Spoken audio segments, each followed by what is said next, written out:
მოგესალმებით. დღეს ოთხშაბათია და გადაცემა პარადიგმა წამყვანთან ნანა მაკარაძესთან ერთად ბრუნდება პირდაპირ ეთერში. საქართველოში დასაქმების ხელში შემწყობ ერთ-ერთ ყველაზე მნიშვნელოვან ფაქტორად საზღვარგარეთ მიღებული განათლება და გამოცდილება ითვლება. რა ნაბიჯებს გავს სახელმწიფო ქართველი ახალგაზრდების საერთაშორისო პროექტებში ჩართულობის ხელშესაწყობად, რა მოთხოვნებს უნდა აკმაყოფილებდნენ საზღვარგარეთ სტაჟირებით დაინტერესებული პირები და რა გზა უნდა გაიარონ მათ ამ პროგრამაში მოსახვედრად. უცხოეთში სტაჟირებასთან დაკავშირებულ ამ და სხვა მნიშვნელოვან საკითხებზე ჩვენი გადაცემის პირველი ნაწილის სტუმარი ისაუბრებს. გადაცემის მეორე ნაწილს კი ჩვენი რეგიონის საჯარო სკოლების დირექტორებს დაუთმობთ, რომლებიც ახალი სასწავლო წლისთვის მზადების დეტალებსა და იმ სიახლეებზე ისაუბრებენ, რომლებიც 2014-2015 სასწავლო წლისთვის ზოგადი განათლების საფეხურის ფარგლებში იგეგმება. ასე რომ წარმოგიდგენ ჩვენი გადაცემის პირველი ნაწილის სტუმარს, ქალბატონი ნინო ბერაძე, უცხოეთში სტაჟირების ქვეპროგრამის შესარჩევი კომისიის თავმჯდომარე. მოგესალმებით ქალბატონო ნინო, დიდი მადლობა რომ მონაწილეობთ ჩვენს გადაცემაში. ბუნებრივია, დღეისათვის კონკურენტულ გარემოში თავის დასამკვიდრებლად ერთ-ერთი მნიშვნელოვანი ფაქტორია საზღვარგარეთ მიღებული გამოცდილება, როგორც უკვე აღვნიშნეთ, რაშიც გარკვეული პასუხისმგებლობა ბუნებრივია სახელმწიფომაც უნდა აიღოს. კონკრეტულად ამ კონკრეტულ ეტაპზე აჭარის განათლების, კულტურისა და სპორტის სამინისტრო რა პროგრამებს ახორციელებს საზღვარგარეთ სტაჟირებასთან დაკავშირებით და მოკლედ თუ შეიძლება ამ პროგრამასთან დაკავშირებით ისტორიიდან დღემდე. მოგესალმებით, მივესალმებით თქვენს მაყურებელს, დიდი მადლობა სტუდიაში მოწვევისთვის. თქვენ შესავალშივე მართებულად აღნიშნეთ სახელმწიფოს თავისი წილი პასუხისმგებლობა, თავისი როლი და ფუნქცია ეკისრება უცხოეთში განათლების მიღების ხელშეწყობის მიზნით. თუ მიკერძოებაში არ ჩამომართვებთ, განვაცხადებ, რომ ჩემი აზრით აჭარის განათლების სამინისტრო სავსებით ადეკვატურად პასუხობს ამ მოთხოვნებს და ამის თქმის საშუალებას მემაძლებს ის პროგრამები თუ ქვეპროგრამები, რომლებიც დღესდღეობით აჭარის განათლების სამინისტროში ხორციელდება. ეს მხოლოდ საკუთარი ინიციატივით. დიახ, საკუთარი ინიციატივით თავსა შეკაცრეთ, რამდენიმე ჩამონათვალი დასტურის ნიშნად ეს გახლავთ უცხოეთში სწავლების დაფინანსების პროგრამა, სამივე საფეხური მოიაზრება აქ როგორც ბაკალავრიატი, სამაგისტრო თუ სადოქტორო, ეს გახლავთ სამეცნიერო უცხოეთში სამეცნიერო კონფერენციებში პროფესორ მასწავლებელთა მონაწილეობის შესაძლებლობა, ანუ დაფინანსების შესაძლებლობა. ასევე უნდა აღნიშნო უცხოეთში სტაჟირება, მოკლევადიანი სტაჟირება, რომელიც გულისხმობს კვალიფიკაციის ამაღლებას და ესეც ასევე დაფინანსებულია აჭარის განათლების სამინისტროს მიერ. აქვე შეგახსენებთ, რომ არსებობს კონფერენციების, სხვადასხვა საქმიანი შეხვედრების თუ კოლოკვიუმების ორგანიზებისათვის საჭირო სახსრებით დახმარება, დაფინანსება, რომელსაც ახორციელებს აჭარის განათლების სამინისტრო. ამრიგად, პროგრამა, რომლის შესახებაც დღეს ვისაუბრებთ, ერთ-ერთია იმ ჩამონათვალითაგან, რომლითაც აჭარის განათლების სამინისტრო ეხმარება იმ ახალგაზრდებს და არა მხოლოდ ახალგაზრდებს, რომლებსაც სურთ განათლება თუ კვალიფიკაციის ამაღლება თუ სხვადასხვა სამეცნიერო სიმპოზიუმებში მონაწილეობის მიღება. საზღვარგარეთ. საზღვარგარეთ. არა მხოლოდ ახალგაზრდებს, ანუ დავაკონკრეტად, ქალბატონო ნინო, კონკრეტულად ვის აქვს ამ პროგრამაში მონაწილეობის უფლება, რა კრიტერიუმებში დააკმაყოფილებდეს ადამიანი, რომელიც სურვილს გამოთქვამს საზღვარგარეთ პროგრამები, რომელიც ითვალისწინებს, სადაც არ არის გარკვეული ლაპარაკი არ არის განათლებაზე, საზღვარგარეთ განათლების მიღებაზე. აქ ნამდვილად არის გარკვეული ასაკობრივი ზღვარი, მაგრამ ნაკლებად არის ასაკობრივი ზღვარი, როცა საქმე ეხება სამეცნიერო კონფერენციებში მონაწილეობას. ანუ პროფესორ მასწავლებლებისთვის გახსნილია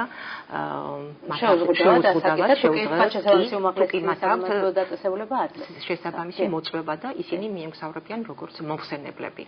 ამის შესახებ თქვენს გადაცემაში ჩემი კოლეგა თქვენ ყავდათ მოწვეული, რამდენადაც ვიცი და დაწყებით ისაუბრა. რამდენად საზოგადოებაც ინფორმირებულია ისევ თქვენი გადაცემის მეშვეობით. ანუ რაც შეეხება, როგორც გითხარით, ერთ-ერთ ამდაგვარი ტიპის სტაჟირების პროგრამას, ეს გახლავთ უცხოეთში პროფესიული სტაჟირება, რომელიც უფრო მეტად ცნობილია პროგრამა ევროოდისეას სახელით. ალბათ ერთ-ერთი ყველაზე საინტერესო პროგრამაა დღეს ახალგაზრდებისთვის. ვფიქრობ, საინტერესო მისაღები პროგრამა და რამდენიმე სიტყვით თუ როგორც თქვენ ვდარეთ, პატარა ისტორიას ამ პროგრამის შესახებ. კონკრეტულ კრიტერიუმებზეც ვისაუბროთ. ანუ მოგეხსენებათ, განათლებით ვარ ფრანგული ენის პედაგოგი, წლების მანძილზე მუშაობდი ბათუმის სახელმწიფო უნივერსიტეტში და პრობლემას უფრო მეტად ვხედავდი იმ კუთხით, რომ უცხო ენის მასწავლებლებს აუცილებლად ესაჭიროებოდათ უცხოეთში გასვლა, პრაქტიკა, ენის პრაქტიკა და ასე შემდეგ. მათ არ გითხრათ, სწორედ ამ კუთხით ვაპირებდი სამომავლოდ შესაბამისი პროგრამების მოძიებას, მაგრამ საბოლოოდ ჩამომყალიბდი იმაზე, რომ განათლება ნებისმიერი პროფესიის ადამიანს უცხოეთში მიღებულ განათლებაზე და სტაჟირებაზე მაქვს ახლა საუბარი ცხადია, წაადგება და გავაფართოვე, ესე ვთქვათ, საძიებო სფერო და იმ პროფესიების ჩამომათვალი, ვისაც შეეძლოთ პროგრამაში მონაწილეობის მიღება. მოკლედ რო ვთქვათ, ამ ძიებამ მიმიყვანა სწორედ პროგრამა ევროოდისეამდე, იმიტომ რომ რამდენიმე, ესე ვთქვათ, ძირითადი პრობლემა უნდა გადამეწყვიტა ამ პროგრამის შეთავაზებით. ჯერითი რომ ეს პროგრამა, ეს საერთაშორისო პროგრამა უნდა ყოფილიყო ევროკავშირის არაწევრი ქვეყნებისთვის განკუთვნილი, თავისთავად შინაარსობრივად საინტერესო და რაც კიდევ ხასგასასმელია ფინანსურად მისაღები იმ ადამიანებისთვის, ვისაც პროგრამა შევთავაზებით. აი, ამდაგვარი მე ვფიქრობ, რომ პროგრამა, რომელიც საბოლოოდ ვიპოვეთ ევროოდისეას სახით ამ კომპონენტებს და ამ პრობლემას ეს პროგრამა გავტევრიანდით 2002 წლიდან ოფიციალურად, მაგრამ განათლების სამინისტროს დაფინანსებით ხორციელდება 2006 წლიდან. მაგრამ ის იყო წინა პირობები, წინა ეტაპი პროგრამაში გაწევრიანებისა და გარკვეული პატარა, ასე ვთქვათ, პერიოდი, მოსამზადებელი პერიოდი, რომელიც დაჭირდა პროგრამას. და რაც შეეხება, ანუ ისე ვუბრუნდები კითხვას, აი კონკრეტულად ვის აქვს ამ სტაჟირების პროგრამაში მონაწილეობის უფლება? ანუ ასაკი, როგორც გავიგეთ, გარკვეულ რაღაც ჩარჩოში ჭდება, თუმცა არც დიახ შეზღუდულია და კონკრეტულად ანუ რა პრობლემებს უნდა აკმაყოფილებდეს ადამიანს. უპირველეს ყოვლისა, მინდა ხაზი გავსვა, რომ პროგრამა არის რეგიონალური ხასიათის. ანუ ამ პროგრამაში მონაწილეობას ღებულობს აჭარის ადმინისტრაციულ ტერიტორიაზე დარეგისტრირებული პირი. მონაწილეობის კრიტერიუმები შემდეგია. ასაკი, ეს არის 18-დან 32 წლამდე, ანუ ასაკობრივ შეზღუდა მეტნაკლებად მაინც არის. პირი, რომელსაც აქვს უმაღლესი განათლება, გნებავთ ბაკალავრი გინდათ სამაგისტრო და ამავე დროს, რაც ასევე საინტერესოა, პროფესიული განათლების მქონე ადამიანებიც. ანუ არა მარტო უმაღლესი, არამედ პროფესიული განათლების მქონე პირებსაც ეძლევა წესრიგი. რა შეეხება მიმართულებას მიმართულების ადამიანს შეუძლია ეს ფართო სპექტრია ჩამონათვალისა იმ პროფესიებისა, რომელშიც ახალგაზრდა შეუძლია მიიღოს მონაწილეობა. ანუ პროგრამა გვთავაზობს პროფესიების ფართო სპექტრს. თავარია აპლიკანტი, ანუ ის პროგრამაში მონაწილე პირი აკმაყოფილებდეს ენობრივი თვალსაზრისით, ძირითადად მაინც ეს პრობლემაა, ენობრივი თვალსაზრისით პროგრამის მოთხოვნას. სხვა მხრივ, იგი არის დიპლომირებული, ასეთი კატეგორიის ადამიანები მოდიან, აქვს სურვილი და აქვს мотивация, თავარია რომ სტაჟირების პროგრამის მთავარი კრიტერიუმი ეს არის ენობრივი მოთხოვნა გაიაროს და ამ გადაწყვეტილებას შემდეგ უფრო საშუალება მომეცემა გავშლი ამ თემას. ამ გადაწყვეტილებას, საბოლოო გადაწყვეტილებას იღებს პროგრამის კოორდინატორი, უცხოელი კოორდინატორი, მიმღები მხარე. დიახ, გასაუბრები საფუძველი. დიახ, იცით, მე თვითონ ან გადაცემაზე მუშაობის დროს ბუნებრივია ჩემი ინტერესის სფეროსაც წარმოადგენდა, თქვა რამდენად არის ის სპეციალობები, რომელიც კონკრეტულად ჩემი ინტერესის სფეროში ჩნდება, თუმცა აჭარის განათლების სამინისტროს ვებგვერდზე მსგავსი ინფორმაცია, ანუ ჩამონათვალი იმ მიმართულებებისა, რომლებზეც ცხადდება, ვთქვათ, ვაკანსიები, ვერ ვიპოვე. ანუ კონკრეტულად დაინტერესებულმა პირმა სად უნდა იპოვოს ინფორმაცია ამ ჩამონათვალის შესახებ. იცით რა, დიახ, განათლების სამინისტრო, როგორც ასეთი, არ ზრუნავს პროფესიებს და პროფესიის არჩევანში ახალგაზრდას, რა კუთხითაც მან უნდა გაიაროს სტაჟირება. თუმცა, რა თქმა უნდა, გვაქვს პატარა ჩვენი დამოკიდებულებაც გამომდინარე სამინისტროს ინტერესიდან, ანუ უფრო მეტად წავახალისებთ იმ ახალგაზრდებს, რომლებიც განათლების, კულტურისა თუ სპორტის მიმართულებით გაივლიან სტაჟირებას და შემდეგ ამ პოტენციალს გამოვიყენებთ ჩვენ რეგიონში და უშუალოდ თქვა სამინისტროში, მაგრამ ჩამონათვალი ვაკანსიებისა უშუალოდ არის განთავსებული თვითონ ამ საერთაშორისო პროგრამის ვებგვერდზე. აქ უცხო ენაზეა, თითოეული ქვეყნის შესაბამის ენაზე, სახელმწიფო ენაზე არის სრული ინფორმაცია. პროგრამის, ანუ ვაკანსიის მოკლე აღწერილობა, შინაარსობრივად, ენის რა დონეს უნდა აკმაყოფილებდეს, ასევე რა დიპლომი უნდა გააჩნდეს და პიროვნული მახასიათებლები ვთქვათ ადამიანისა. ეს რეკომენდაციას როგორც ასეთი არ ითხოვს, მთავარი გადამწყვეტი ეტაპი აქ არის გასაუბრება მას შემდეგ, როცა მე როგორც პროგრამის ადგილობრივი კოორდინატორი მივაწვდი აპლიკანტის მიერ უკვე რეგისტრირებულ სააპლიკაციო ფორმას, რომელიც მოიცავს ბიოგრაფიას, სამოტივაციო წერილს, აი ამ დაგვარი ინფორმაციას, იგი მიეწოდება უკვე მიმღები რეგიონის კოორდინატორს.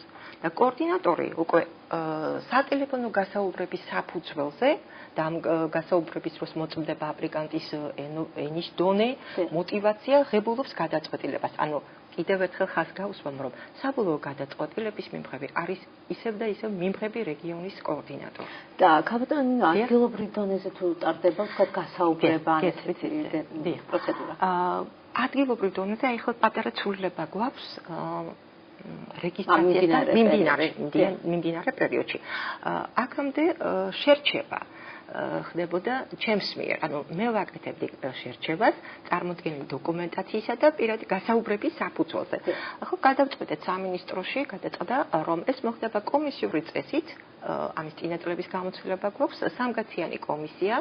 სტაბილურია კომისია. ეს სტაბილური კომისია ჩამოყალიბებულია უკვე, ანუ აი ხა მომავალი თვითონ ამ პროცედურით მოხდება ახალგაზრდების შერჩევა.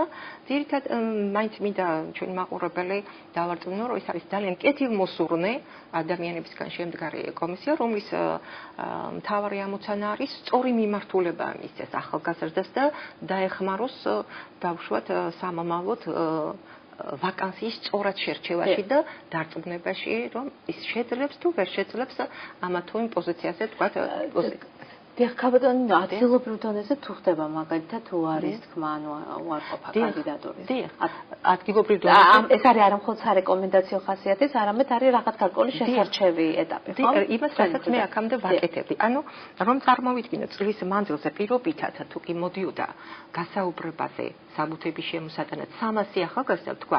შემდეგ აი ამ დავარქვათ ამ შერჩევის შედეგად ფაქტიურად ეს ხდებოდა საბუთებისგან გამომდინარე და პირადი გასაუბრებიდან შერჩევის შედეგად რჩებოდა ძალიან მცირე ნაწილი. აი ამ პროცესს ყოველთვის შეასრულებს ისევ კომისია. გადაეცემა ეს გამჭვირვალობისთვის ალბათ უკეთესიც იქნება. ალბათ იქნება. ქაბატონო ნინო, ამ დღემდე არსებული გამოცდილებით, ზედმეტად რომელი ასაკობრივი საფეხურის ადამიანები აქტიურობენ და თუ გამოკვეთილი მიმართულებები, რომელიც ყველაზე მოთხოვნადია და უფრო ხშირად მოთხოვნადია, ვთქვათ, საზოგადოების მხრიდან. ალბათ ახალგაზრდები მაინც დასაქმების კუთხით ცხადია უდგებიან ამ საკითხს და იქედან გამომდინარე ირჩევენ სტაჟირებისთვის ვაკანსიებს, ანუ შესაძლებლობას, რაც მათ შემდეგ დაბრუნების შემდეგ მისცემს შრომით ბაზარზე დამკვიდრების საშუალებას, ბუნებრივია.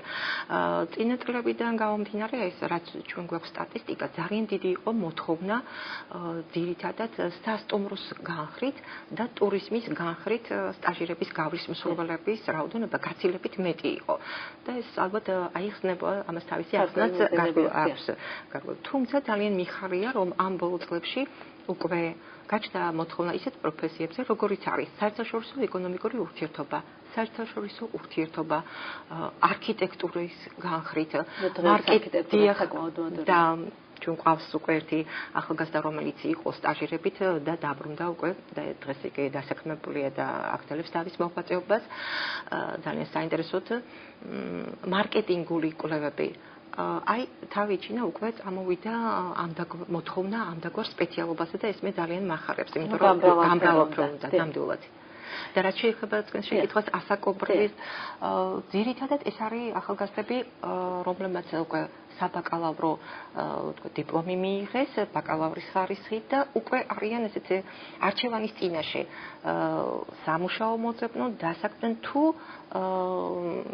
სამაგისტრო პროგრამით გააგრძელონ თავიანთი განათლება. და აი ამ მერყეობის პროცესში ძირითადად მაინც ეს კატეგორია, რომლებსაც ვთავაზობთ, და ინტერესდებიან, მოდი მოვსინჯო პრაქტიკაში ის თეორიული განათლება, რომელიც თქვათ უნივერსიტეტში მიიღეს.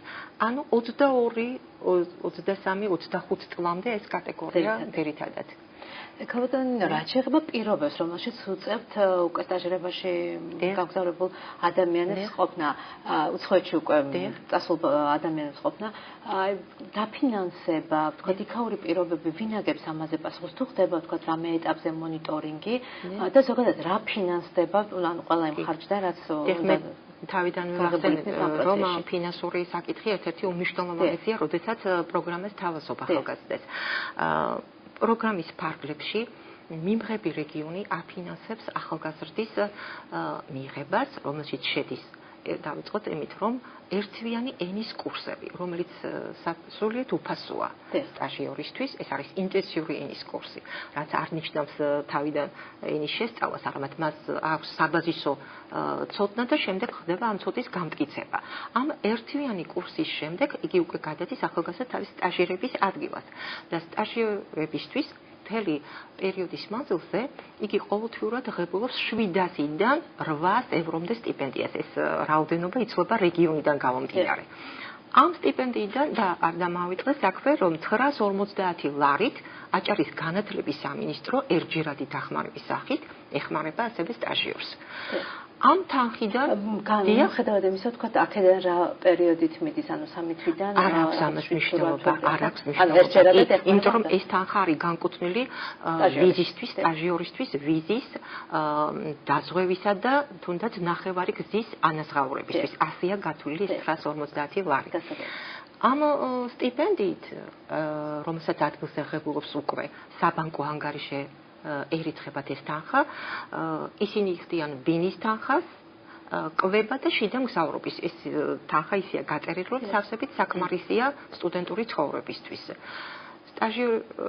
სტაჟიორის მეურვე არის მთლიანად რეგიონი და რეგიონის მიერ დანიშნული კოორდინატორი. ეს არ არის კერძო, ასე ვთქვათ, პროგრამა, ეს არის სახელმწიფო მეთვალყურეობის ქვეშ არსებული პროგრამა, რომელსაც უშუალოდ აი ეს ფინანსები უშუალოდ რეგიონის ბიუჯეტიდან შემოედინება და არა კერძო სექტორიდან. ანუ სახელმწიფო ინტერესში. რაც შეეხება დაბინავებას, ანუ ეს არის ქირით თუ ეს არის ოჯახი და იქ სხვადასხვა შესაძლებლობაა, სხვადასხვა გზა არის რეგიონი, რომელიც გთავაზობს ბინას, სადაც ცხადია სტაჟიორს აქვს თავისი ოთახი, თავისი თქვა სველი წერტილი თუ ასე შემდეგ, ან ეს შეიძლება იყოს სტუდენტური საერთო საცხოვრებელი.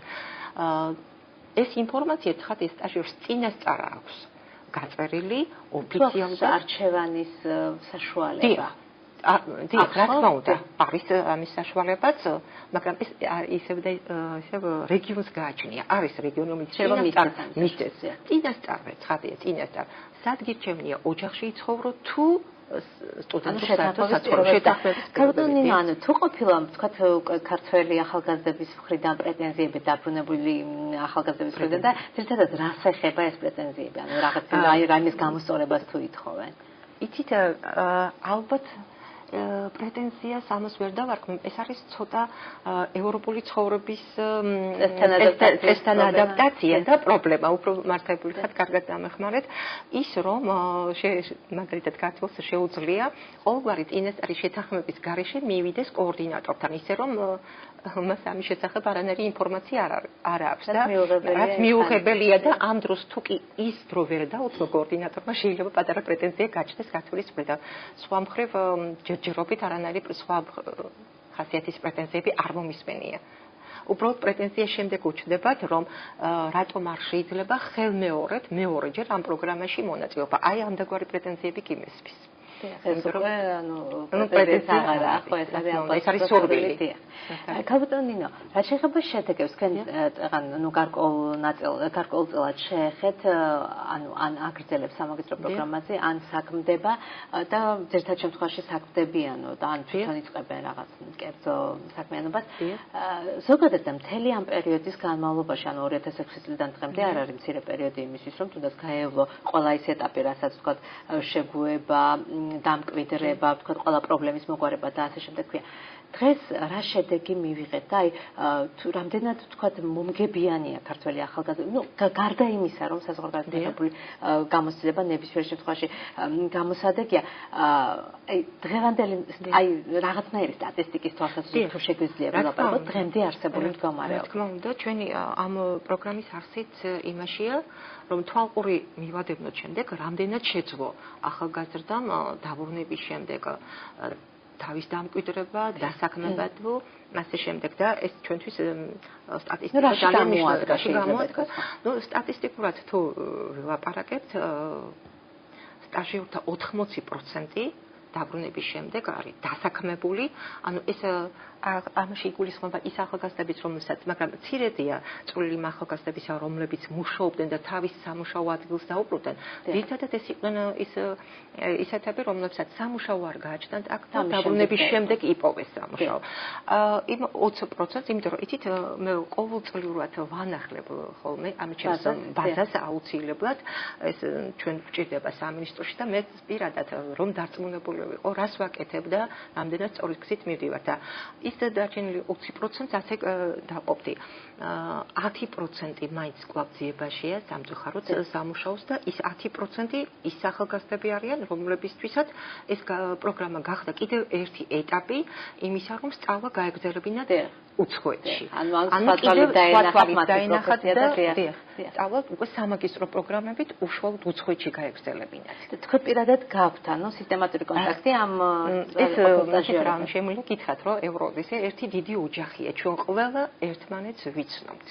და ჩემი სტუდენტები, რომლებიც ამჟამად საზღვარგარეთ არიან, ყოველწელს ბრუნდებიან საქართველოში არდადეგებზე, ჩვენ გვაქვს შეხვედრა სამინისტროში, საინფორმაციო შეხვედრა, რომელზედაც ვიწვევთ მომავალ სტაჟიორებს, იმიტომ რომ უშუალოდ მონაწილედან მიღებული ალბათ ინფორმაცია უფრო ცოცხალია, უფრო საინტერესო სანდოა და ხდება ასეთი საინფორმაციო სახის შეხვედრები სამინისტროში.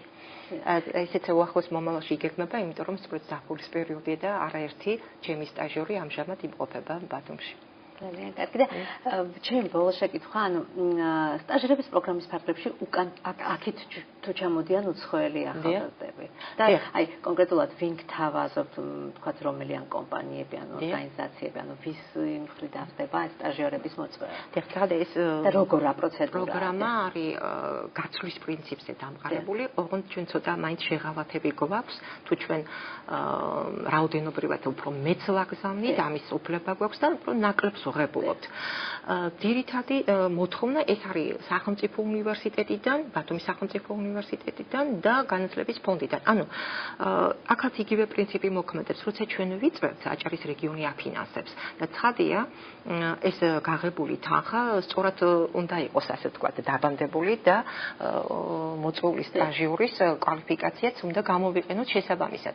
მისთვისაც საინტერესო უნდა იყოს და ჩვენი რეგიონისთვისაც სასარგებლო ეს პოტენცია, რასაც ჩვენ პოტენციალი, ასე ვთქვათ, ინტელექტუალური, ასე ჩვენ მოვიწვევთ. ეს არის, როგორც გითხარით, ძირითადად კათედრები, უცხოენის კათედრები, განათლების ფონდი, სადაც ახალგაზრდები, უცხოელი ახალგაზრდები, დღემდე უკვე 8 ახალგაზრდამ გაიარა სტაჟირება აჭარაში, ჩამოდიან როგორც უცხოენის მასწავლებლები, ძირითადად ფრანგული ენის მასწავლებლები და ატარებენ პრაქტიკულ კურსებს. ასევე ყავდა ახალგაზრდა ესპანეთიდან, რომელმაც სტაჟირება გაიარა მუზეუმში, რომ ის იყო, ვთქვათ, ისტორიკოსი, ხელოვნებათმცოდნე და თავისი სპეციალობის მიხედვით იგი ასე ვთქვათ, აჭარის მუზეუმში მუშაობდა როგორც სტაჟიორი. და თუ დებას მომცემთ პატარა გადახვევა ლირიული, თავისი ასე ვთქვათ, მომავალიც ამ მუზეუმში იპოვა.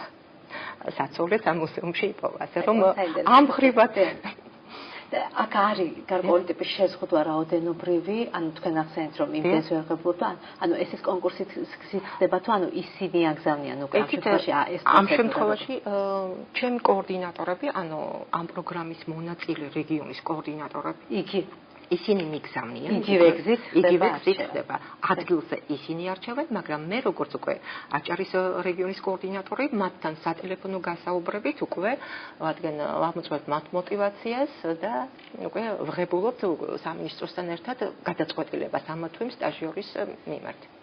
ძალიან დიდი მადლობა მინდა გადაგიხადოთ თქვენ გადაცემაში მონაწილეობისთვისაც ყველა სტაჟერს ანუ სტაჟირების სურვილს წარმატებები მინდა ვუსურვო დიდი მადლობა ეხლა პარადიგმაში რეკლამის დრო ჩვენ სულ ცოტა ხანში მცირე სარეკლამო მოჭრის შემდეგ დავუბრუნდებით პირდაპირ ეთერში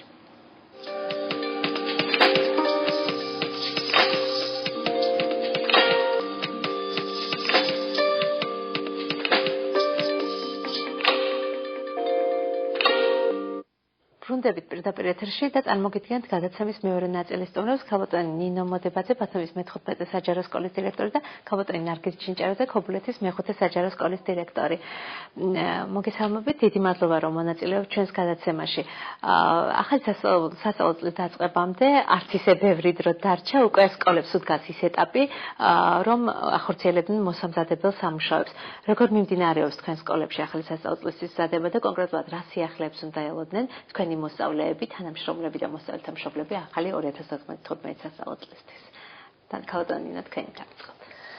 მოიხსენებათ სასწავლო პროცესი ახლა ყველა სკოლაში არის შეჩერებული, შესაბამისად საუკეთესო პერიოდია იმისათვის, რომ მოწესრიგდეს ინფრასტრუქტურა.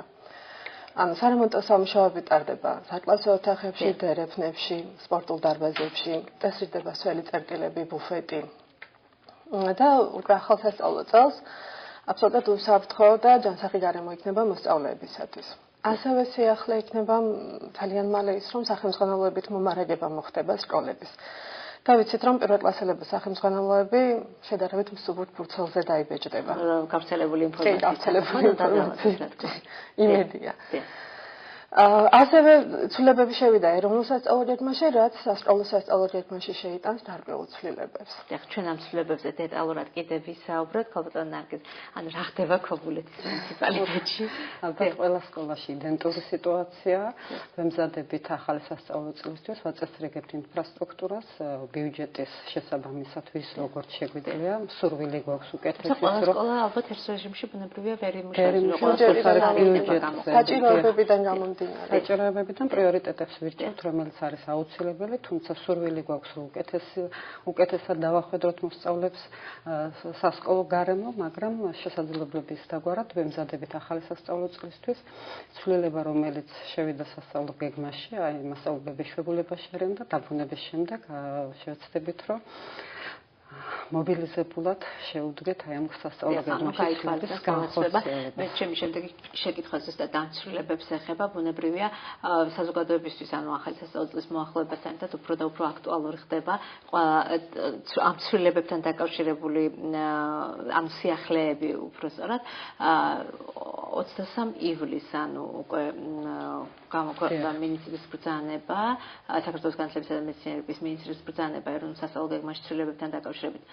ანუ ზოგადად თქვენ ბრძანეთ რომ ელოდებით კოლეგებს, ანუ თუ ქონდა თქვა ან მე-15 სკოლას, ან თქვენ სკოლას უკვე რაღაცა მოთელვითი შეხვედრა თანამშრომლებთან, ან სკოლის დირექტორების თქმით თუ იყო ამაზე მსჯელობა და როგორია ზოგადი დამოკიდებულება საზოგადოებაში იმ ცვლილებებისადმი, რომლებიც აქ იქნა უკვე გათვალისწინებული და დაინერგება ალბათ უკვე სექტემბრიდან. დირექტორების თათბირზე იყო, გუშინ იყო, სიახლეები გაგვაცნეს. საერთოდ უნდა ითქვას, რომ ეროვნულ სასწავლო ჯგუფში მთელი სასწავლო წლის განმავლობაში შედიოდა ცვლილებები, რაც შემდგომი წლისთვის არის დასათვალისწინებელი. თუმცა რამდენადაც ქალბატონმა თამარმა ჩვენთან ეთერში ბრძანა, აწი მთელი წლის განმავლობაში ცვლილებები აღარ იქნებაო, ანუ იქნება სექტემბრამდე, რაც განხორციელდება სექტემბრიდან, რაც ალბათ უფრო ოპტიმალურია. ასეც უნდა იყოს, თუმცა ყველა ცვლილება მიზანმიმართულია და საჭიროებიდან გამომდინარეა. თუნდაც ის, რომ არჩევით საგანში ემატება ახალი საგანი, რომელიც პატრიოტული სულისკვეთების გაღვივებას შეუწყობს მოსწავლეებში ხელს. ასევე შეიცვალა ასაკობრივ საფეხურზე. საშუალო საფეხურზე, არჩევითი საგანი არის საშუალო საფეხურზე. დიახ.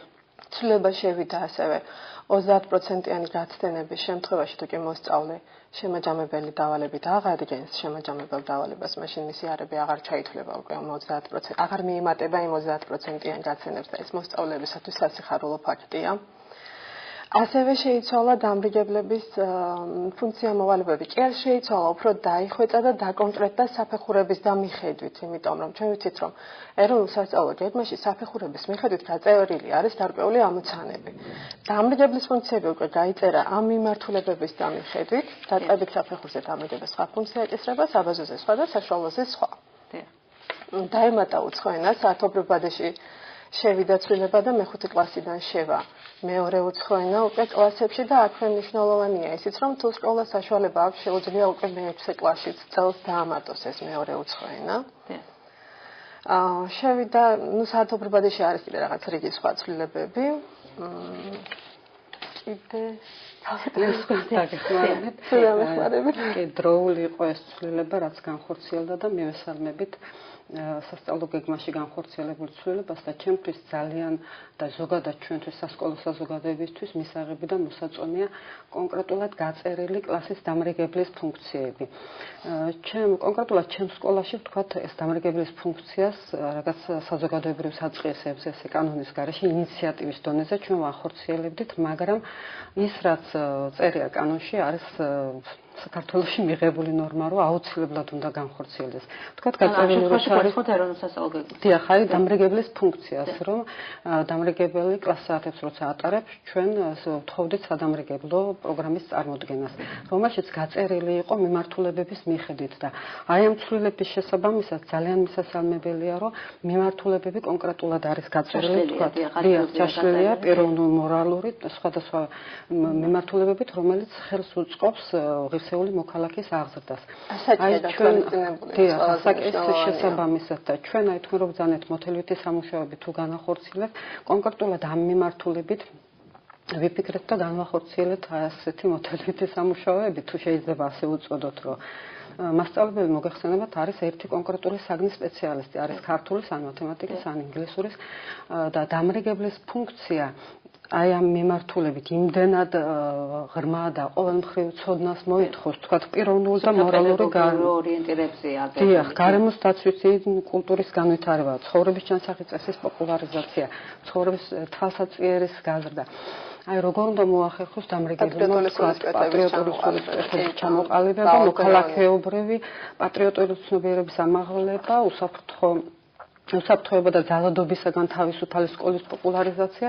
აი ერთი მასწავლებლისთვის, რომელიც არის კონკრეტულად ერთი საგნის სპეციალისტი, მე ვფიქრობ, რომ რთული იქნება მისთვის კლას საათის გაწერა. ამიტომ ჩამოვყალიბდი ასე, რომ თქვა ჩემს მასწავლებლებს შევთავაზო საბუნებისმეტყველო დარგის კათედრამ შეიმუშაოს კონკრეტულად გარემოს დაცვითი კულტურის განვითარებისთვის რა ღონისძიებები შეიძლება, რა კლას საათები შეიძლება ჩაატაროს დაგეგმოს ღონისძიება, თქვა თქვენ ახსენეთ დედამიწის დღე, რაღაც ბუნების გარემოს დაცვისთვის რა შეიძლება და შემდეგ ის მასწავლებლებმა საფეხურების მიხედვით დაწყებით საფეხურზე რა აქტივობები შეიძლება განახორციელოს მოსწავლემ, აი ასევე პიროვნული და მორალური განვითარებისთვის შეიძლება ეს დავავალოთ ქართული ენისა და ლიტერატურის და საზოგადოებრივი მეცნიერების კათედრას შეიმუშაოს კონკრეტულად რაღაცა ღონისძიებების გასახორციელებელი აქტივობების გეგმა. ასევე ვთქვათ, არის ესეთი მუხლის უსაფრთხოება და ძალადობისაგან თავისუფალი სკოლის პოპულარიზაცია. ეს ახალი რაღაცა ეროვნულ სასწავლო გეგმაში, თუმცა აი ამისთვის მე ვფიქრობ, რომ გამოვიყენოთ სამოქალაქო განათლების მასწავლებელი და საზოგადოებრივი მეცნიერების კათედრა. ჩაატარებინათ რაღაც გარკვეული. ხო, აი შეიმუშაოს წლის განმავლობაში რა კლას საათები და რა აქტივობები კონკრეტულად შეიძლება განახორციელოს. თვალსაჩინერის გაფართოებაში შეიძლება დავიხმაროთ უცხო ენის კათედრა და შემდეგ შეჯერდებიან ეს ყველანი ალბათ ერთად და საფეხურების მიხედვით გათვლიან, შემდეგ თითეული დამრიგებელი თავის კლასში იხელმძღვანელობს, თქვათ, ბიოლოგიის მასწავლებლისგან მიწოდებულ ინფორმაციას აი ამის შესახებ. თუ არის იმის მოლოდინი, რომ თქვათ, საწყის ეტაპზე ამ ყველაფრის გამო შეიძლება მასწავლებლები დადგენენ ან დამრიგებლები გარკვეული პრობლემების წინაშე, თუ შეიძლება აქვე განმარტოება ან დაწყებითი განათლების საგანმანათლებლო პროგრამა იძლევა იმის საშუალებას, რომ თქვათ, დამრიგებლობისთვისაც მოამზადოს მომავალი მასწავლებელი, თუმცა რამდენადაც საბაზო და საშუალო საფეხურის მასწავლებელი მზადდება მხოლოდ და მხოლოდ 60 კრედიტის ფარგლებში და ამდენად იქ ვეღარ კეთდება, თქვათ, უფრო ესეთი ღრმა და დეტალური აქცენტი იმაზე, რომ თქვათ, დამრიგებლისთვის მოსამზადებელი აღზრდელობით მუშაობის საკითხებზე სამუშაოს. აქედან გამომდინარე ხომ არ არის მოლოდინი, რომ თქვათ, გარკვეულ პერიოდში ცოტა გაჭირდება ამ ზუსტად ამ მიმართულების სწორად დაცვა. ამიტომ უნდა იმუშაონ ერთობლივად მასწავლებლებმა, უნდა იმუშაონ კათედრებმა ერთად. მთლიანად ადმინისტრაციულად სკოლამ, პედკოლექტივამ მთლიანად ერთად და შეიმუშაონ უნდა გარკვეული გეგმა, დასახონ უნდა მიზნები და აუცილებლად გამოუვათ. გამოუვათ. ალბათ ეს უფრო შეეხება სიძნელები თქვენ რაც ახსენეთ ახალ დამთავრებულ ბაკალავრს, რომელსაც არ ექნება შესაბამისი გამოცდილება და თუმცა არა, ამაში ვერ დაგეთანხმებით ახალი ბაკალავრები ბევრად უფრო მომზადებულები ვიდრე წინა წლების თანამედროვე მეთოდებს ისინი უფრო ფლობენ. მიმართებაში ვთქვათ, გამოცდილი პედაგოგი, რომელიც მუშაობს, ის წლების განმავლობაში დაგროვილი ინფორმაცია, რომელსაც გეთანხმებით, თუმცა იმდენი სიახლეა კონკრეტულად აქ, რომ აი ეს გამოცდილება ვერ დაეხმარება. მნიშვნელოვანია კიდე ის, რომ მანდატური სამსახურიც ერთვება ამ ერთ-ერთი მიმართულებაში მანდატური სამსახური ერთვება. არის ესეთი, ანუ მე ამ უნარიც გავაკეთებ საბაზრო საშუალო საფეხურებზე, კერძოდ მე-9 კლასსა და მე-11 ან მე-12 კლასში ჩაატაროს პროფესიული ორიენტაციისა და კარიერის დაგეგმვის გაკვეთილები საგამმართველო დაწესებულების მანდატურის სამსახურის პროფორიენტაციისა და კარიერის დაგეგმვის სპეციალისტებთან შეთანხმებით. ანუ რას ვიტყვით ამ პუნქტთან დაკავშირებით, ანუ როგორია თქვენი მოლოდინი აქაც გავდივართ ისევე ეროვნულ სასწავლო გეგმასთან, თუ კი დაწყებით საფეხურზე ჩვენ ვცდილობთ ესა თუ ის უნარჩვევები აღმოვაჩინოთ ბავშვებში. საბაზრო საფეხურზე უკვე ეს განმავითაროთ მეტნაკლებად, საშუალო საფეხურზე უკვე დამოუკიდებელი ხდება მოსწავლე, მან უნდა შეძლოს შეძენილი უნარჩვევებით გარკვეული არჩევანი გააკეთოს მის ცხოვრებაში, დაისახოს მიზნები და მიღწევის გეგმებით დასახოს. მაგრამ აქ მარტო არჩევა მოსწავლე, მის გვერდით არის დამრიგებელი და პლუს მანდატური სამსახური, ოღონდ მანდატური სამსახური როგორ ერთვება ამ ყველაფერში, ჩემთვის ჯერ უცნობია, არ ვიცი რა ფორმით ხდება. არის სპეციალისტები, ან სპეციალურად შერჩეული სპეციალისტები, რომლებიც ამ მიმართულებით მაგრამ როგორი სპეციალისტები არიან კი და რა ტიპის დახმარება იქნება ჯერ არ ვიცით, მაგრამ ალბათ მალე დახმარება ცნობილი. ნუ ეს სიახლეც მისაღებია. მე თანმიმდევრობით მივყვები, ანუ ყველა იმ პუნქტს, რომელიც ჩვენთვის საინტერესოა, მე-4 კლასში ცეკვისათვის თუ გეგმავთ საათების დათმობას მუსიკის ხარჯზე. როგორია თქვენი დამოკიდებულება ამ საკითხთან დაკავშირებით? არა, თუ გეგმავთ, ჩემთან არის უკვე. უკვე გვაქვს ეს განხორციელებული სასკოლო გეგმაში და წელსაც გეგმავთ. უბრალოდ ამ კითხვას ამ იქიდან გამომდინარე, რომ ეს არის დამატებითი ხარჯი, თუ შეიძლება თქვას, ანუ ადამიანურ რესურსთან დაკავშირებით, ანუ მოწვევასთან დაკავშირებით და ამდენად არა, იქ არის ორი სავალდებულო მუსიკის საათი, რომლიდანაც შეგიძლიათ მუსიკიდან გამოყო, მასწავლებელი თუ მოვა ამ მცირე საათებზე, სკოლისთვის დამატებითი ხარჯი არ არის. ხო, პარალელი არ არის, მაგრამ მხოლოდ მე-4 კლასშია, რამდენი პარალელი უნდა იყოს.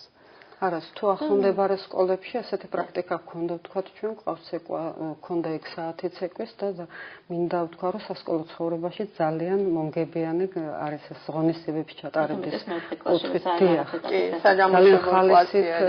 ძალიან ხალისით ერთვებიან ბავშვებიც და მე ვფიქრობ, რომ წარმატებული იყო ეს და აუცილებლად გავაგრძელებთ ცეკვის საათს ავიცირებთ. Ну, ეს საზოგადოების, სასკოლო საზოგადოების დაკვეთა მშობელი, მოსწავლე, მასწავლებელი არის სურვილი, რომ იყოს ეს საათები და არ შევამცირებთ ალბათ. ზოგადად გვერდს ვერ აუვლით ადამიანური რესურსების პრობლემას. დგას თუ არა თქვენი სკოლები და ზოგადად ეხა პედაგოგიური საზოგადოება, ანუ პედაგოგების დეფიციტი ზოგადად განსაკუთრებით რეგიონები რომ გაიციან, ნუ ამაზე ალბათ აღარც უნდა ვიმშელოთ და ვიკამათოთ. განსაკუთრებით რომ თუ გამოკვეთილი მიმართულებები, სადაც ჭირს კვალიფიციური კადრის მოძიება. მე არ ვამბობ, რომ არ არის კადრი, უბრალოდ შეიძლება არჩევანს ნაკლებად აკეთებენ სკოლას და განსაკუთრებით რომელი მიმართულებებია ასეთი და თანაც საინტერესო, ანუ რამდენად თან ხვედრაშია ეს მიმართულებები ბათუმში და ქობულეთში. თქვათ ქობულეთში ჭირს ხელოვნების მასწავლების კვალიფიციური მოლოდინი კითხვის დასწრების მომენტია. კი, ყავს ხელოვნების მასწავლებლები ასრულებენ ბრწყინვალედ, მაგრამ ეს არ არის კვალიფიციური მასწავლებელი, რომელსაც გავლილი აქვს. ეს არის რაღაც ხელოვნების მცოდნე, რომელმაც იცის თავისაგან, მაგრამ არ არის პედაგოგიური განათლება. პრობლემა არის სპორტის მასწავლებლებთან მიმართებაში, იმიტომ რომ მე მგონი უნივერსიტეტებში ეს პრობლემა. და რამდენადაც გასაკვირი არ უნდა იყოს მათემატიკის მასწავლებლის პრობლემა არის, მე თქვი რომ თქვა, ალბათ გაგიკვირდებათ.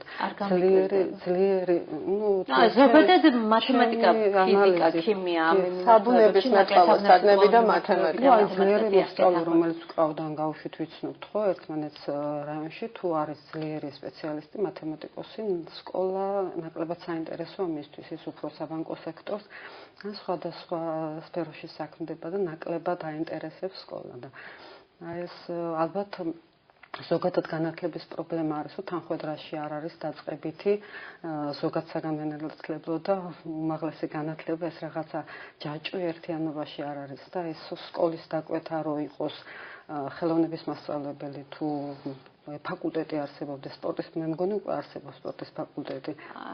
ბათუმის უნივერსიტეტში არა, ამეტოზე. არა, ეს რეჟიმში არის რამდენადაც ის ანუ ანუ სპორტის სპეციალობა, ოღონდ მილივად რეჟიმში ალბათ სამომავლო.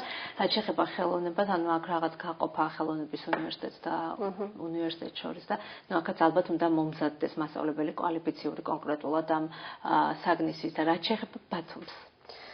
ხელოვნების კუთხით, ხელოვნების საგნის მასწავლებლის კუთხით არა, მაგრამ საბუნებისმეტყველო საგნები და მათემატიკა ეს მე მგონი თითქმის ყველა სკოლის პრობლემაა, კვალიფიციური კადრი ყავს ხელოვნებაში და არჩევითი საგნის შემთხვევაში ჩვენ ვიცით, რომ საშუალო საფეხურზე მოსწავლეს ეძლევა უფლება აირჩიოს დამატებით მისთვის სასურველი საგანი. მაგრამ იქვე ეროვნულ სასწავლო გეგმაში არის მითითებული, რომ ამ დროს აუცილებლად გათვალისწინებული უნდა იყოს სკოლის რესურსი და შესაძლებლობა. ძალიან ხშირად შეიძლება მოსწავლემ აირჩიოს არჩევანის შეზღუდვის თავისუფლებას. მოსწავლემ შეიძლება აირჩიოს საგანი, მაგრამ სკოლამ ვერ დააკმაყოფილოს მისი მოსწავლა, იმიტომ რომ სპეციალისტი არ არსებობდეს უბრალოდ. გასაგებია. გასულ სასწავლო წელს თუ გავიხსენებთ, ერთ-ერთი ყველაზე მნიშვნელოვანი სიახლე რაც იყო და ალბათ ძალიან მისასალმებელი, ეს იყო სპეცმასწავლებლების შერჩევის პროცესი, რომელიც თუმცა იყო სიახლე, მაგრამ ჯერ არ დასრულებულა ყველა სკოლაში. ანუ თქვენ სკოლებში რა მდგომარეობა ამ თვალსაზრისით და უკვე იყვნენ თუ არა სპეცმასწავლებლები ორივე სკოლა. მაშინ მაქვს ამ კითხვის დასვენის უფლება.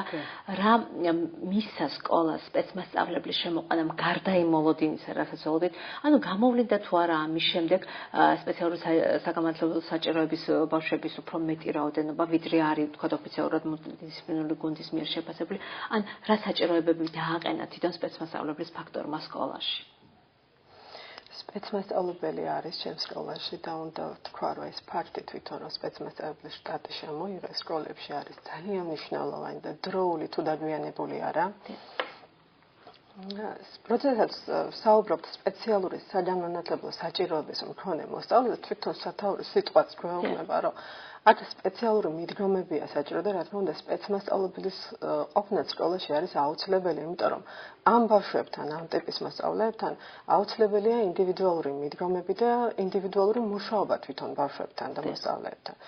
ამაში ჩვეულების საგაკვეთილო პროცესში მასწავლებლებს ძალიან დიდ დახმარებას უწევს სპეცმასწავლებელი. შედეგიც გაიზარდა, ნდობაც გაიზარდა მშობელსა და სკოლას შორის და გამოვლინდა კიდეც მოსწავლეები, იმიტომ რომ მშობლებმა დაინახეს საჭიროება და აუცილებლობა იმისა, რომ თუ კი ბავშვს ჭირდება სპეციალური მიდგომები, მაშინ წავიდნენ იმ თანამშრომლობაზე, ასე ვთქვათ, რომ აღიარონ, რომ მისვლის უბრალოდ ჭირდება სპეციალური საგანმანათლებლო საჭიროება. აი ეს წელს შემდეგ სპეცოთახების მოწესრიგებაც მე მაგალითად ვაწესრიგებ სპეცოთახს ახლა ვამზადებ სპეციალური საგანმანათლებლო საჭიროების მქონე მოსწავლეებისათვის დიდი სიხარულით მინდა გითხრათ და დიდი ინტერესით, იმიტომ რომ ვიცი რომ ეს ზუსტად შედეგზე იქნება გათვლილი. ჩვენთანაც კონკურსის საფუძველზე ყავს შერჩეული სპეცმასწავლებელი. ერთი მოსწავლე არსებობდა მულტიდისციპლინარული გუნდის დასკვნის შედეგად და ეხლა უკვე ორი დაემატა. ეს ნიშნავს, რომ როგორც აღნიშნა ქალბატონმა, ნდობის ფაქტორი გაიზარდა სკოლასა და მშობელს შორის. და მინდა გითხრათ სიახლე, რომ საქართველოს განათლებისა და მეცნიერების სამინისტროს ქვეპროგრამის ფარგლებში ჩვენი სკოლა ჩართულია სოციალური ინკლუზიის ხელშეწყობის პროგრამით და დაგვინიშნეს, თვითონაც ჩაატარა საქართველოს განათლების სამინისტრომ კონკურსი, კოორდინატორი საჭიროება ჩვენ სკოლას ეს ეთნიკური უმცირესობების მქონე მოსწავლეებისთვის, ბოშა მოსწავლეების ხელშეწყობისთვის. ჩვენ ეს პრობლემა ყოველთვის ჰქონდა და გვჭირდებოდა სპეცმასწავლებელი აი ამ ენობრივი ბარიერის მქონე მოსწავლეების ხელშესაწყობად. ადრე ვახორციელებდით არასამთავრობო ორგანიზაციების ფონდი ღია საზოგადოება საქართველოს ხელშეწყობის ფარგლებში და ეხლა მისასალმებელია, რომ განათლების სამინისტროს ქვეპროგრამის ფარგლებში მოხდება ეს და მოსწავლეთა რაოდენობა ვისაც ენობრივი ბარიერი აქვს, ეთნიკური უმცირესობის მქონე მოსწავლეები, პირველ ეტაპზე როცა ვიძიებდით იყო რაღაცა 5-დან 12-მდე, ახლა სკოლის ფარგლებში როცა იყვნენ, ამ ბოლო წლებში აქტიური მუშაობით სპეცმასწავლებლების პროგრამები, განხორციელებული პროგრამებისა და პროექტების ფარგლებში უკვე ჩვენ 58 ბოშა მოსწავლე დავარეგისტრირეთ წელს. პირველ კლასში 13 ბოშა 25-დან 13 ბოშა მოსწავლე ყავს. ძალიან დიდი წარმატება ეს იმ უბნისთვის, სადაც ჩვენი სკოლა არის და აი ეს სპეცმასწავლებლის დამსახურებაც არის, რა თქმა უნდა. ანუ მნიშვნელოვანი ნაბიჯი გადაიდგა მისი შემოსვლით და თუ რაც შეეხება სპეც ოთახს, ანუ თქვენ რამდენად აკეთებთ ამაზე აქცენტს და ანუ ყველა სკოლას ზრუნავს თუ არა თანაბრად, თქვა სპეცმასწავლებლებისთვის ხელის შესაწყობა და სპეციალური საგანმანათლებლო საჭიროების მქონე ბავშვებისთვის ხელის შესაწყობა. დიახ, თანხა რომელიც ჩამოირიცხა საკმარისი იყო იმისთვის, სანამ კონკურსი ჩატარდებოდა, თქვა რაღაც სექტემბრის თვიდან დაიწყო ჩარიცხვა და კონკურსის პერიოდი რო გაიწელა, იმ თანხით უფლება გქონდა რომ მოგვეწესრიგებინა სპეცოთახი და ჩვენ მოვაწესრიგეთ ოთახი. ახლა კიდე სკოლის ბიუჯეტით შევეცდებით რომ რაღაც თვალსაჩინოებები და სასიამოვნო გარემო დავახვედროთ ჩვენ სპეციალური საგანმანათლებლო საჭიროების მქონე მოსწავლეებს. დიახ, ნუ მithumetes სკოლა მათთვის უკვე უნდა გახდეს ის ადგილი, ყველაზე მომხიბვლელი და ლამაზი გარემოება. სპეცმასწავლებლები გრძელვადიან ტრენინგს კიდე რაც ძალიან ისეთ მისასალმებელი და მნიშვნელოვანი თვითონ მასწავლებლები მასწავლებელთა სახლის ხელშეწყობით. დიახ. რაც შეეხება ანუ გვერდსფერაული საკითხს, რასაც ქვია მასწავლებელი, ნუ ეს არის ყველაზე ალბათ პრობლემური საკითხი დღეს სასკოლო ცხოვრებაში და მასწავლებლის ცხოვრებაში, მასწავლებლის პროფესიული განვითარების ახალი სქემა, რომელიც ფაქტობრივად ანუ ჯერ კიდევ დამუშავების პროცესშია და ჯერ კიდევ პროექტის სახით არსებობს და საბოლოო ვერსია რამდენადაც უკვე შესაბამის კომპეტენტური პირები ამბობენ სექტემბრიდან უკვე დაიდება. რა დამოკიდებულება არსებობს სქემის იმ ვარიანტისადმი, რომელიც დღეს ანუ აპირებს დანერგვას, უნდა ამოქმედდეს მე გვერდსფერაული ქალბატონი ნინო ჩვენთან მასწავლებლის სტატუსით, როგორც სქემაში ჩართული მასწავლებელი, ანუ წინა სქემაში ჩართული მასწავლებელი იყო ჩვენი გადაცემის სტუმარი, ამ გადასახედიდან ქალბატონი ნინო, თქვენი დამოკიდებულება ახალი სქემისადმი და ჯერ პირველ რიგში თქვენი და შემდგომ თქვენი სკოლის მასწავლებლების დამოკიდებულება როგორი იყო ამ სქემისადმი? როგორია უბრალოდ? მიმღებლობა როგორი? კი, ამ თემაზე ძალიან ხშირად ვისაუბრია და მინდა გითხრათ, რომ ეს არის ერთ-ერთი ესეთი ცხელი მომენტი ყველაზე მეტად მასწავლებლების ცხოვრებაში და ის ინფორმაცია, რომელიც ყველაზე მეტად დაინტერესებს ამ ეტაპზე მასწავლებლებს. სამწუხაროდ ისევ და ისევ ძალიან ბევრი რაღაც ბუნდოვანია სქემაში. თუნდაც ის ეტაპებად დაყოფის პერიოდი. ჩვენ ვიცით, რომ მესამე საფეხურზე დოქტორი მასწავლებელი არის ავტომატურად, მაგრამ იქ არსად არ არის მითითებული დოქტორი უნდა იყოს თუ არა ამავდროულად სერტიფიცირებული. იმიტომ რომ დოქტორი მასწავლებელი არნიშნავს იმას, რომ ჩვეულებრივ პრაქტიკოს მასწავლებელზე უკეთესად ჩაატარებს რაკვეთილს. თუმცა სასიხარულოა ის, რომ აი ის რაც მე მაგალითად მაწუხებდა წინა შეხვედრის პერიოდში, აქტივობების რაოდენობა და მრავალფეროვნება გაიზარდა და ჩაერთო ზუსტად აი ეს სადამრიგებლო პროცესი, კლასდარეში აქტივობები, ის ყველა აქტიური ნაბიჯი, რასაც თქმანამდე არ ყველაფერი, რასაც მასწავლებელი გააკეთებს, ოღონდ რა თქმა უნდა, მიზნობრივად და რაღაცა მნიშვნელობით და რაღაც შედეგზე გასვლის მიზნით, ყველაფერი ჩაეწერება ჩაეთვლება უბრალოდ კრედიტად, ოღონდ რამდენი იქნება კრედიტი, როგორ დაითვლება ეს კრედიტი და ამაზე პასუხები არ არის და არ აქვს პასუხები კიდე იმ მასწავლებლებს, ვინც ჩემს ავით 2011 წლიდან არიან ჩართული სქემაში და მონიტორინგიც გაიარეს. ანუ რა მოხდება მათ დღემდე დაგროვა კრედიტებთან დაკავშირებით. და რაც შეეხება ცოტა გაღიზიანებით უყურებენ ზოგადად მასწავლებლები აი მათ მიმართ დამოკიდებულებას. იყო პერიოდი, რომ აი სერტიფიცირებული მასწავლებელი იყო სკოლის, ასე ვთქვათ, მარგალიტი და თვალი. მისასალმებელია, როცა მასწავლებელი არის თავის საგანში კომპეტენტური, აბარებს იმ თეორიულ ნაწილს, რასაც ითხოვდა სასერტიფიკაციო გამოცდა, მაგრამ ეს არ არის ყველაფერი, ეს ყველა მშობელმაც იცის, მასწავლებელმა და დირექტორმაც.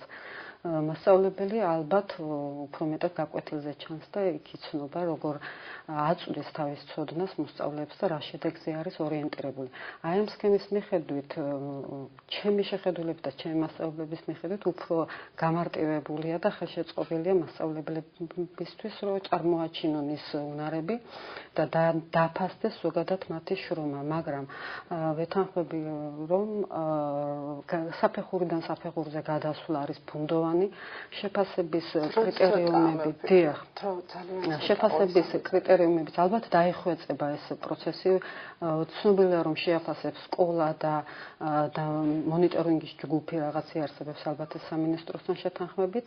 ზოგადად სკოლა თუ გადაწყვეტს მე არ ვეთანხმები, იმიტომ რომ რესურსი არ იქნება საკმარისი ამისთვის, რომ თქვა დირექტორმა შეაფასოს ფიზიკის მასწავლებლის კონტროლი. არა, მარტო სკოლა არ წევს. პრაქტიკული უნარების შემოწმება სკოლას. ნუ რაც უნდა გააკეთოს მასწავლებელმა, რითაც კრედიტი უნდა დააგროვოს. მე რა ინფორმაციაც მაქვს, ვიცი რომ ეს იქნება სკოლა და გარე მონიტორინგი. ეს იქნება ალბათ მუშა პროცესი, რომელიც ხელშეუწყობს მასწავლებელს, რომ წარმოაჩინოს საკუთარი უნარები. და ზოგადად წაღანაც ვიტყვი და გამეორდები, რომ მასწავლებლები შიშით უყურებენ ამას, რაღაცა ექსპერიმენტის საგნებად ვართ ქცეულები, ალბათ ასეც თვლენ, მაგრამ მე მინდა უთხრა ყველა მასწავლებლს, რომ გაითვალისწინოთ ჩვენ ესეთ საქმეს ვემსახურებით, რომელიც ყოველთვის იქნება, სადაც ყოველთვის იქნება ცვლილება, სადაც ყოველთვის იქნება სიახლე და ჩვენ მზად უნდა ვიყოთ ამისთვის, რადგან ვირჩევთ ამ პროფესიას, უნდა ვიცოდეთ, რომ ყოველთვის ვიქნებით საზოგადოების ყურადღების ცენტრში, ვიქნებით კრიტიკის ობიექტები, ზოგჯერ დაუმსახურებელ საყვედურებსაც მივიღებთ, მაგრამ ჩვენი ყველაზე დიდი ანაზღაურება, რაც არის, ეს არის ჩვენი მოსწავლეების სიყვარული.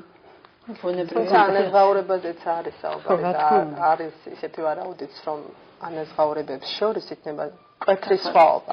რაც ერთგვარად ამახალისებელი ფაქტორი იქნება ძალიან დიდი მასწავლებლებისთვის და შეიძლება შემდეგ უფრო მეტი აქტიურობა გამოიჩინონ მასწავლებლებს. რაც შეეხება მიმდინარე წელს სასერტიფიკაციო გამოცდებში ჩართულობის მაჩვენებელს, ანუ რამდენად აქტიურები იყვნენ თქვენი მასწავლებლები, წინა წლებივით თუ იყვნენ აქტიურები უფრო ზუსტად, რამდენად იცით? მე როცა გავეცანით ამ სქემას, ახალ სქემას, მუშა ვარიანტს როცა გავეცანით, მე მგონი თვითონ დაინახეს, რომ უმჯობესი იყო სასერტიფიკაციო გამოცდის პირდაპირ გადასულიყვნენ მეორე საფეხურზე, ვიდრე ვთქვათ პრაქტიკას. ეს ეტაპები გაელოდოთ და წელს უფრო მეტი დარეგისტრირდა. ჯერჯერობით შედეგები ყველა საგნის არ არის ცნობილი, მაგრამ ვიცი, რომ გეოგრაფია რამდენიმე მასწავლებელმა ჩააბარა სასერტიფიკაციო გამოცდა და ულოცა.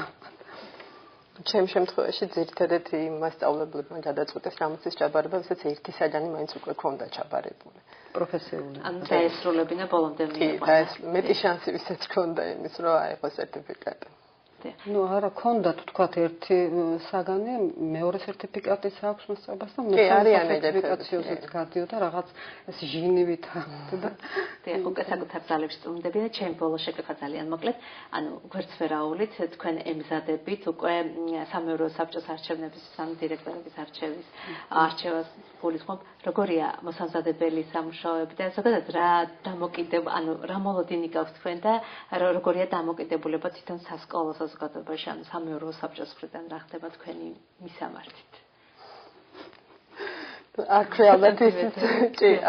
ალბათ ისიც უნდა აღინიშნოს, რომ სამეურვეო საბჭოს უტარდებათ თვითონ ტრენინგები. შესაბამისად, მათი გადამზადება ხდება და ჩვენ ამ თემას აუცილებლად შევეხებით უკვე მოლაპარაკება და კი და ანუ რა მინდა ვთქვა, რომ სამეურვეო საბჭო იმდენად კარგად გაერკვევა თავის მოვალეობებში და თავის უფლებებში, რომ თვითონ კონკურსი არ იქნება მარტივი, მაგრამ მე ვფიქრობ, რომ იქნება ნაყოფიერი და ობიექტური იქნება ძალიან, იმიტომ რომ ორივე მხარეს ეცოდინება უკვე რა საჭეთებს და რატომ აჭეთებს.